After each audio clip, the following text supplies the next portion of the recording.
നമസ്കാരം പ്രിയമുള്ളവരെ, പശ്ചിമേഷ്യയിലെ പ്രധാനപ്പെട്ട വാർത്തകൾ എന്ന് പറയുന്നത് യേശുക്രിസ്തു താൻ കുരിശിലേറ്റപ്പെടുന്നതിന് മുമ്പ് ജെറുസലേം സന്ദർശനത്തിന്റെ അനുസ്മരണാർത്ഥം ക്രൈസ്തവ മതവിശ്വാസികൾ ആഘോഷിക്കുന്ന ഓശാന ഞായർ ആഘോഷങ്ങൾ ജെറുസലേമിൽ ഇസ്രായേലി സൈന്യം തടഞ്ഞതുമായി ബന്ധപ്പെട്ടാണ്.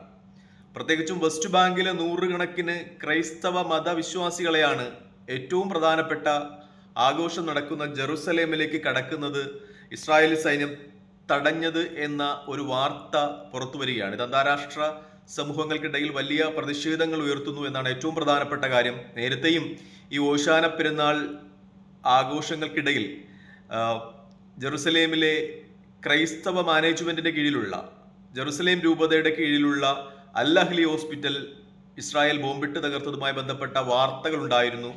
ഏറ്റവും പ്രധാനപ്പെട്ട കാര്യം എന്ന് പറയുന്നത് ഈ ഹോസ്പിറ്റൽ തകർക്കുന്നതിന് വെറും 20 മിനിറ്റ് മുമ്പ് മാത്രമാണ് ഇസ്രായേലി സൈന്യം ഈ ഹോസ്പിറ്റൽ തങ്ങൾ തകർക്കാൻ പോവുകയാണ് എന്ന് മുന്നറിയിപ്പ് നൽകിയത്.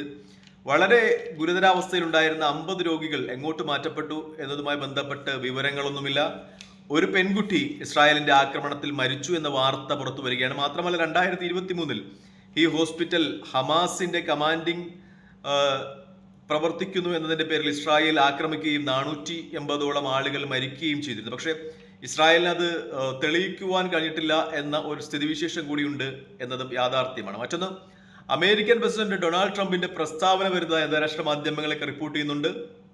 ഒരു പത്രലേഖകരുടെ ചോദ്യത്തിന്, അതായത് ഇറാനുമായുള്ള ചർച്ചകൾ നടക്കുന്നതിനിടയിൽ തന്നെ ഈ ചർച്ചകൾ പരാജയപ്പെട്ടാൽ ഇറാന്റെ ആണവായുധ നിലയങ്ങൾ ആക്രമിക്കുമോ എന്ന ചോദ്യത്തിന് ട്രംപ് പറയുന്ന ഉത്തരം അതെ എന്നാണ്. അതായത് ഈ ചർച്ച പരാജയപ്പെട്ടാൽ ഒരുപക്ഷെ ഇറാൻ ആക്രമിക്കപ്പെടുവാൻ സാധ്യതയുണ്ട് എന്ന ഒരു യാഥാർത്ഥ്യം ട്രംപ് തന്റെ പ്രസ്താവനയിൽ കൂടി, അഥവാ ഒരു പത്രപ്രവർത്തകന്റെ ചോദ്യത്തിന് ഉത്തരമായി പറയുന്നു എന്നാണ് ഏറ്റവും പ്രധാനപ്പെട്ട കാര്യം. മറ്റൊന്ന്, F-35 എന്ന് പറയുന്ന അമേരിക്കയുടെ ഏറ്റവും വിഖ്യാതമായ വിമാനങ്ങൾ അത് ഉക്രൈന് നൽകിയത് റഷ്യ തകർത്തതുമായി ബന്ധപ്പെട്ടാണ്. പ്രത്യേകിച്ചും അമേരിക്കയുടെ ഒക്കെ ഒരു വീരവാദം എന്ന് പറയുന്നത് ഇത് മിക്കപ്പോഴും റഡാറുകളുടെ ഒന്നും കണ്ണിൽപ്പെടാത്തത് ആണ് എന്നാണ്. അതൊക്കെ ഇപ്പോൾ അമേരിക്കയ്ക്ക് നഷ്ടപ്പെടുന്ന ഒരവസ്ഥയുണ്ട്. ഒപ്പം യമനിലും ഈ MQ-9 എന്ന് പറയുന്ന അമേരിക്കയുടെ വിഖ്യാതമായ ഡ്രോണുകൾ, അതും അമേരിക്ക പറയുന്നത് ഈ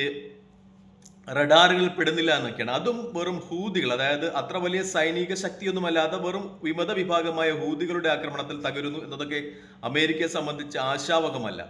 പക്ഷെ ഇതുമായി ഈ ഹൂതികളുടെ ഈ MQ-9 തകർക്കലുമായി ബന്ധപ്പെട്ട ചില ചർച്ചകളും വരുന്നുണ്ട്. കാരണം ഇത്രത്തോളം സാങ്കേതിക തികവ് എങ്ങനെയാണ് ഹൂതികൾക്ക് കിട്ടിയത് എന്ന രീതിയിലൊക്കെ ചർച്ച വരുന്നുണ്ട്. ഒരുപക്ഷെ റഷ്യയുടെ S-300, S-400 മുതലായ പ്രതിരോധ സംവിധാനങ്ങളൊക്കെ ഈ ഹൂതികൾക്ക് ഇറാൻ വഴി ലഭിച്ചേക്കാം എന്ന വിശകലനങ്ങളും ഒക്കെ വരുന്ന ഒരു സമയം കൂടിയാണ് എന്നതാണ് ഏറ്റവും വലിയ യാഥാർത്ഥ്യം. മറ്റൊന്ന്, ഇറാൻ തങ്ങളുടെ രണ്ടാം ഘട്ട ചർച്ച, അതായത് ഏപ്രിൽ 19 ഇറാന്റെ പൂർണ്ണ ആണവായുധ നിരായുധീകരണവുമായി ബന്ധപ്പെട്ട ചർച്ചകൾ റോമിൽ നടക്കുന്നത്.